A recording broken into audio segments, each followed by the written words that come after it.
Once I had written the divorce papers, Packer thought quickly. "Get out of my house," my husband said, sneering provocatively. Beside him, his mistress was dreamily looking around the house. "Wow, all this high-end brand furniture. How lovely. It's a house that fits me perfectly." I felt a twinge at those words and reminded my husband, "Just so you know, I'm taking all my personal things with me on moving day." "Okay then," my husband looked at me as if he was about to burst out laughing. Of course, of course. If your stuff was left behind, it would just remind me of the miserable days we've had so far." Apparently, he still doesn't understand the true meaning of my words. Just watch, make sure you don't regret it later. My name is Karen. I'm a 26-year-old interior coordinator. My husband Joseph is 31 and works in the construction industry. We met through our hobby of DIY and have been married for a quick 3 years. At first, we cared for each other, but now I feel grateful we didn't have children. The reason is that Joseph has become too self-indulgent. After coming home, he carelessly takes off his coat, eats the meal I've prepared while complaining, doesn't even clean up, and retreats to his room. Before marriage, we made various agreements, one of them being shared household chores. Joseph and I decided to share them equally, but now I'm taking on almost all the housework. I pointed out to Joseph that he should do his share of chores, but incredibly, he made this excuse. "Housework is easy, so it's natural for women to do it. Men have to take responsibility for work, so I don't want to do all this work." He started to easily throw this rigid opinion at me, which he had never voiced before our marriage. The fact that I earned more than Joseph has also played a big part in him turning against me. By the time I reached Joseph's age, I was planning to be independent and should be able to increase my income even more. Perhaps stewing about that, Joseph put only the bare minimum of his earnings into the house without saving and spent it however he liked. He was so reckless with money that I warned him time and time again, but he stubbornly refused to change. My hard-earned money, how greedy can you be to still want more? Not content with just that, he exaggerated to his co-workers that his wife was an outrageous miser, weighing their sympathy. It was Joseph's generosity with money and the perception of domestic unrest that attracted his affair partner, Linda. She's 24 years old, working at Joseph's company as a temporary employee. There are a few young men at my husband's company, and even those a bit older are still considered young. That's probably why 31-year-old Joseph caught her eye. "Gosh, Joseph, if I had a handsome husband like you, I'd take care of him forever." Believing her words, my husband quickly became infatuated with Linda. I noticed Joseph's infidelity about 6 months ago, just when the affair had begun.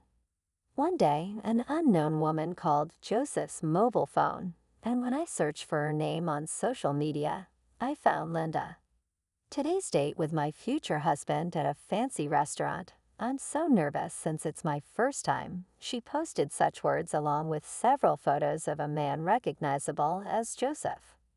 I saved all of them and also retrieved their exchanges from Joseph's mobile phone.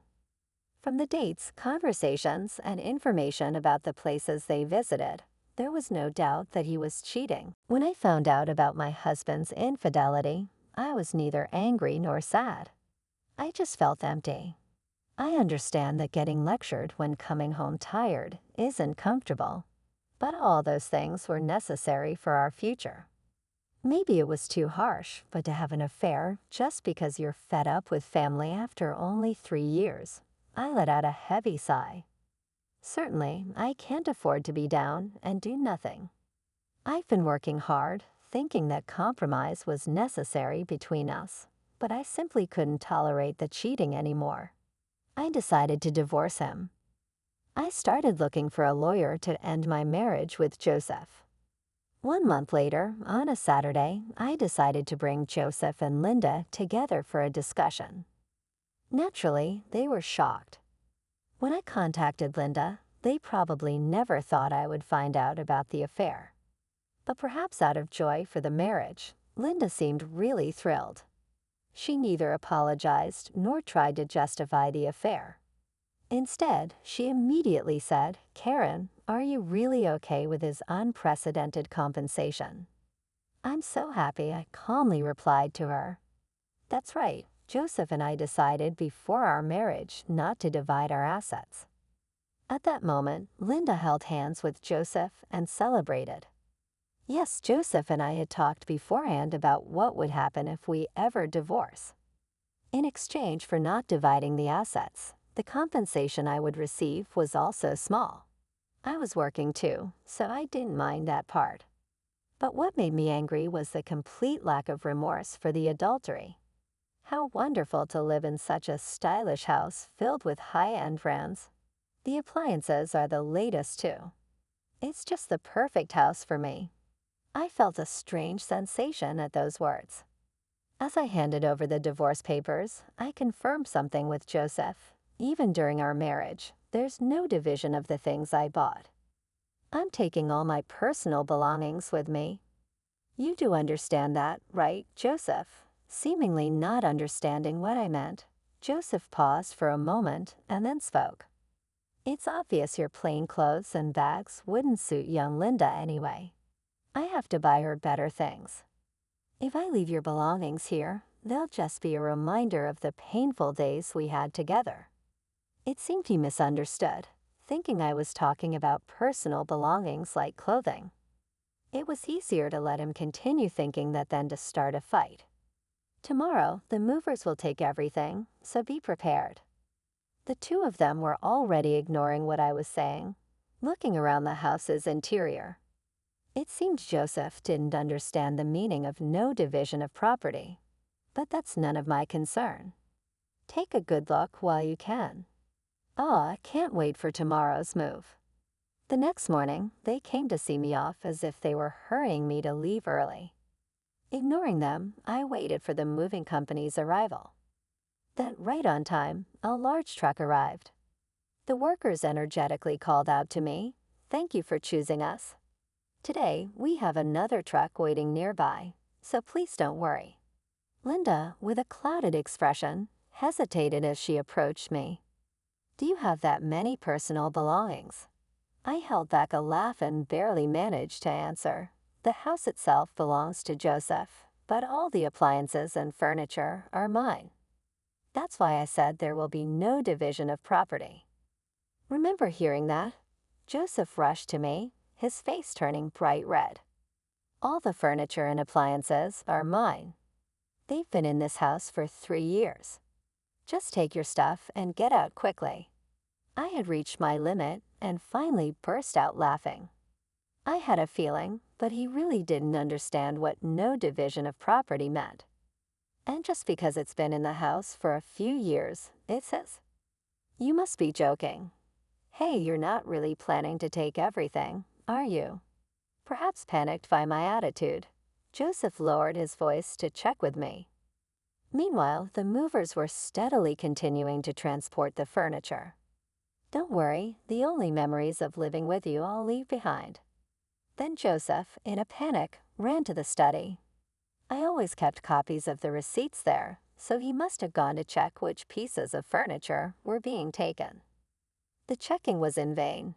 There's not a single piece of Joseph's furniture or appliances in this house. Joseph inherited this house from his parents, who owned it as a rental property. Not wanting to spend money on his personal life, he had furnished it all with second-hand furniture and appliances. When we got married, Joseph disposed of all the furniture he had. I bought all the furniture and appliances, of course. All were the latest and luxurious, famous brand items. Being an interior coordinator by profession, I was quite particular about the design of the furniture and appliances. Moreover, after trial and error, I placed the upscale furniture in visually pleasing arrangements. I think it had an opulence that made it look far from a second-hand house, even if I say so myself. Linda couldn't help but be enchanted as she looked around the room. Meanwhile, Joseph came back with a pale face. By that time, the house was already being cleaned after the removal. Literally not a speck of dust remained. Linda kept screaming at me, "This is terrible. I can't believe this is happening." Finally, a worker looked around the house and asked, concerned, "The house is empty now. Are you sure this is okay?" "There's no problem. Since I'm moving out, why I bought with my own money. Please deliver it to the address where my parents are in the new house," I said. The workers jumped into the truck and drove off briskly. "Hey, I didn't hear about this. What are you going to do?" Linda was still angry, coming at me again. Just then, a car pulled up from behind, and she jumped in alarm. "Wait, who's coming now?" "What are you plotting?" she demanded, looking utterly bewildered. "Karen, it's been a while. Is it true you're giving me the wallpaper?" A friend of mine emerged from the car. "That's right, the wallpaper too," I said. It had been custom made by a designer I met through work, and I paid for it to be completely replaced, so even the wallpaper was my personal property. Since this tack was reusable, a bit of maintenance and resizing would allow it to be used again without any problems. You're going to peel off the wallpaper too." Linda was staring at me in disbelief, but my friend just shrugged and began to peel off the wallpaper. "Please, can you at least leave that alone?" My husband pleaded with me, but I ignored him. "If you see my personal belongings I left behind, you'll be reminded of me, and that's unpleasant, right?" "That's why I decided to give it all to my friend," I said. Having said that, he himself couldn't correct it and was confused and panicked generally. If you replace all the wallpaper in the house, it costs at least $5,000, since they have to buy new furniture as well. It's undoubtedly a painful expense for them. I had all the tasteful furniture and appliances removed without leaving a single piece, and even the wallpaper was peeled off. Now the house looks older than its actual age. To live a sweet life in a room that looked good before the contractors came in, for the two of them who had such a dream, it must be an unbearable reality. They seemed to have no energy left to complain to me, and Joseph and Linda were dumbfounded after seeing off my friend with a smile. Smile as she collected the wallpaper. I got in the car. "Well, this is goodbye. Farewell." I casually bid farewell to the two of them and left the empty house behind. Afterwards, I used the furniture and appliances in my new home, but soon got sick of the fact that Joseph had used them. I called a friend who was a buyer to sell them. Fortunately, they were in very good condition, and I was able to sell them for a higher price than expected. What kind of furniture should I buy next? Where should I place them? As I was thinking about these things, I got a call from Joseph after a long time. "Linda just won't stop going on about how you arrange the furniture. Come to the house once." I didn't want to meet them, and it troubled me a lot, but my interest as an interior coordinator went out. What kind of furniture had those two bought? What kind of interior design did they want? "All right, I'll go just to hear what you have to say." I found myself agreeing. "Really?" "Remember, you promised," Joseph exclaimed cheerfully before hanging up. On the promised day, I arrived at their place and was shocked at what I saw. They hadn't even re-wallpapered, and as for the furniture and appliances, it was all obviously second-hand stuff gathered from used goods stores. It looked exactly like a cheap apartment where a student might live. A whole month had passed since we parted ways, and this was just too much. Wait, what is this? This is beyond an interior design problem. I was at a loss for words. Linda took this as an insult and exploded in anger. "We gathered this stuff just to live for now. We'll replace it soon. Since you took everything, use your connections or whatever and make this a house we can brag about to our friends." She seemed very unhappy with a life surrounded by second-hand furniture and appliances.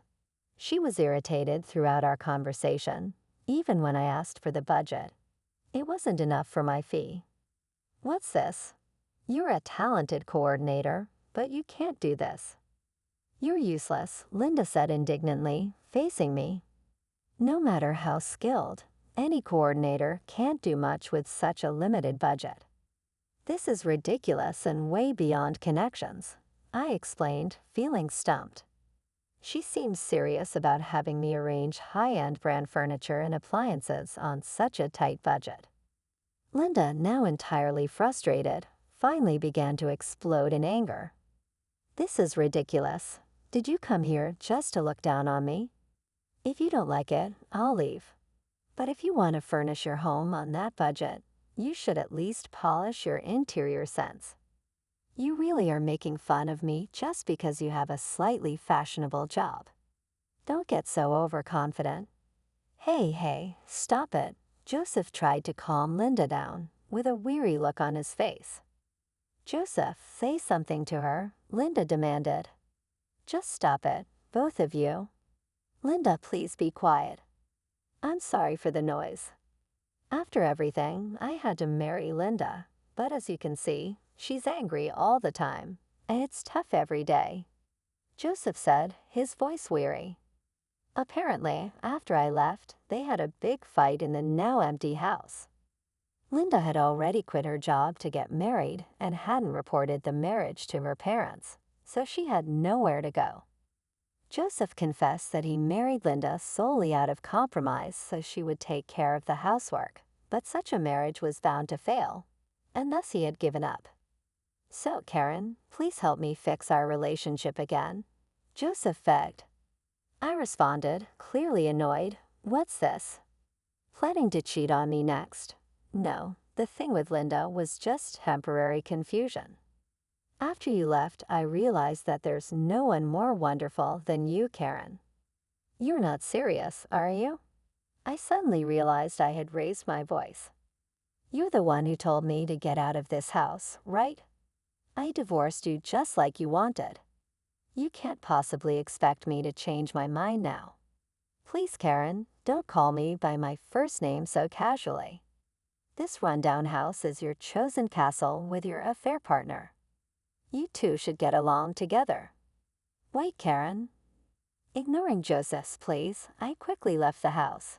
It's not worth satisfying curiosity by looking into someone else's downfall, was a life lesson I thought to myself. Later on, I heard that Joseph and Linda begged their parents to help with the cost of purchasing furniture and appliances, but they were apparently disowned by both sets of parents. No one would help with buying furniture, appliances, let alone forgive them for marrying after an affair. So they reluctantly continued to live in that second-hand house. I can't even muster any sympathy for them anymore. It's the result of their actions. As for me, I recently met a male interior designer through work. Lately on weekends, we've been going out together quite often. I've been cautious about dating men for a while, but maybe it's time to think about starting a new life. With those thoughts in mind, I'm off on another date today.